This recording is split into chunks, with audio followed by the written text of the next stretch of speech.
Hello, my name's Bill, and today I'll be discussing a digital tool that I use called the Apple News app. This app would fall under the remembering and understanding aspect of the Bloom's taxonomy pyramid. So this app is available on any iPhone. In fact, it automatically downloads on every iPhone. So this app contains a huge selection of topics from many sources, anything from a small indie publication to all the big news sources that we see every day. The app has a Customize for You tab. Once you open the app for the first time, it'll bring you to this section where you pick topics and publications, whatever may be the most interesting to you. Anything from celebrities to foreign policy to anything. Lots of different topics and publications. The more you read, the more you use the app, the more the news app can better understand your interests and refine your selection of stories. So the more you use the app, the more the app better understands what you enjoy most.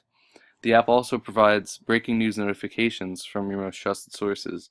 So if anything's going on in the world of celebrities, I'm sure they sent out a Beyonce notification.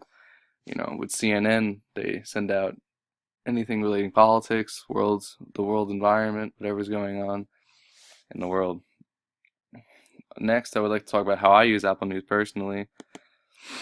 So, I have an uncertain career path, but it's definitely something revolving around business and politics. I follow on the right, there's some of my favorites. It's the Atlantic, Bloomberg, CNN, Discovery News, The Economist, The Environment, Foreign Policy, NASA, National Geographic, the New York Post. I like to follow all different New York news sources, no matter what bias they may have, because they all provide different types of information, and you can, assess the information the best way. It's very important to know how to be objective in the political and business world, and understanding different viewpoints and how they may impact different policies and everything going on. On the left, there's some examples of what articles might pop up on my newsfeed every day. I try and at least spend 30 minutes a day reading news articles. It's um, part of an important way to succeed in this world. So I try and commit at least 30 minutes a day to reading articles. It's funny because Flynn's position grows tenuous. You see that article headline, and he just resigned probably about 2 days after I took that screenshot. And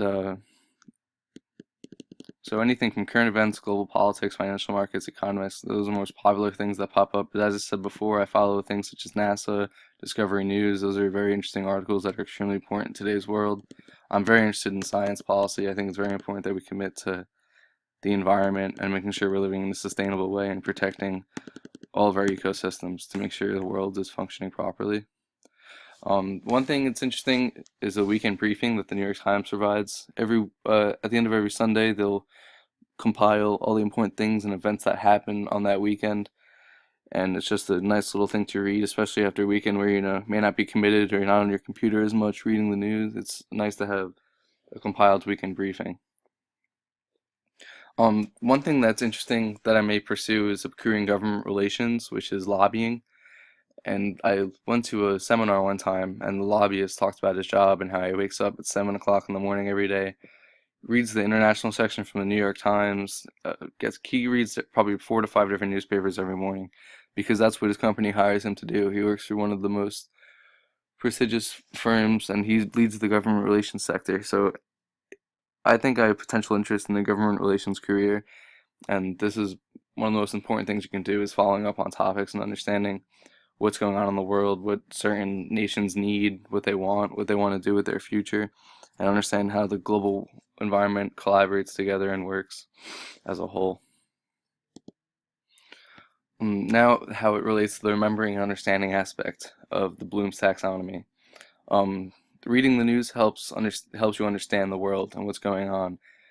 Every article, I think every article makes you learn something new, and everything's interconnected. So learning one thing can, it reminds you of something else that happened in the past, and everything in the world is interconnected.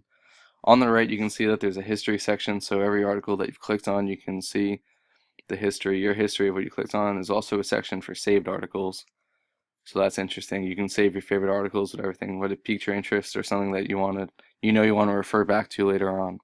You can also download articles for offline use. So if you're about to go into an airplane without Wi-Fi, you can download some articles And if you want to spend some time reading articles, you can definitely do that. So I think the Apple News app is definitely a great app that connects to remembering and understanding the Bloom's taxonomy pyramid, and most importantly, remember to stay woke. Thank you. Goodbye.